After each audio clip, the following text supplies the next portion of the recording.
नौजवान था और यतीम भी था। शौक बन गया दीन पढ़ने का। महल्लेदार इलाके वाले कहने लगे कहाँ से कमाएगा, ना बाप है, ना माँ है, ना घर है, कहाँ से।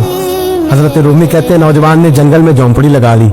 वहां वो सुबह मदरसे जाता, शाम को जंगल में रहता, वहां अल्लाह अल्लाह करता, सबक याद करता। एक दिन बादशाह की बेटी रास्ता भूल गई, जंगल में आई सहेलियों के साथ, बॉडीगार्ड भी साथ थे पर रास्ता भूल गई। खोती खोती शाम हो गई, ऐसी खोई कि जब रात गहरी हो गई तो आके उस नौजवान के पास रुकी और चिल्लाने लगी। शेर के दौड़ने की आवाज आती है, भेड़िए के बोलने की आवाज आती है। नौजवान अकेला, सहेलियां बिछड़ गई, गार्ड बिछड़ गए। कहने लगी मैं परेशान हूँ, मुझे जगह मिल जाएगी। नौजवान कहता मैंने शहजादी देखी और मुझे भी पता था कि घर एक ही है और आग को अंदर से दरवाजा भी बंद करना पड़ता है, जंगल जानवर भी आ जाते। कहते मेरी छोटी सी कुटिया में झोंपड़ी में आई, रो के कहने लगी सहारा कोई नहीं, अगर मैं पीछे निकलूंगी तो भेड़िए खा जाएंगे।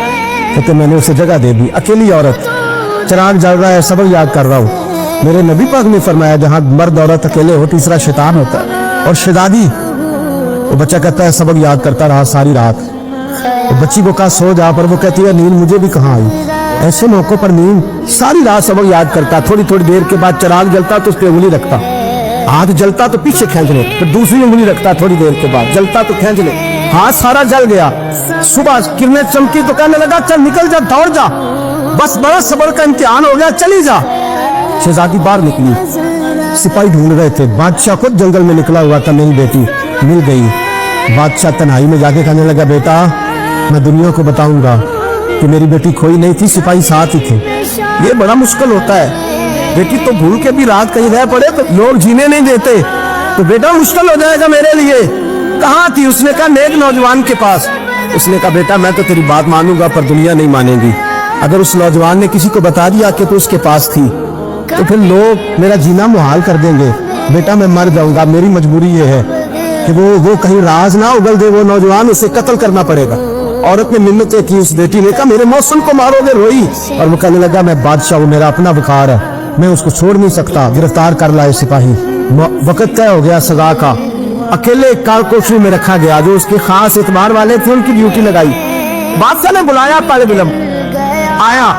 औरत कहने लगी, बेटी कहने लगी एक दफा तो बुलाओ ना, एक सवाल बस पर्दे में रह के पूछना है और फिर जो आपका जी चाहे, मेरे मौसम को मारना तो है, तो मर्जी आपकी। सामने खड़ा किया, नौजवान पर्दे के पीछे, औरत खड़ी हो गई।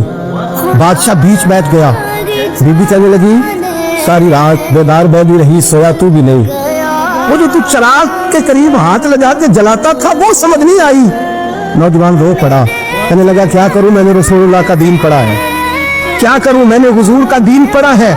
मैंने पढ़ा है कि जानी को सबसे नीचे दोज़ख के सबसे निचले दर्जे में जलाया जाए, इसे जहन्नमियों का पीप और रेशा पिलाया जाए, कंद खिलाया जाए, ये रवायतें पड़ी हुई थी।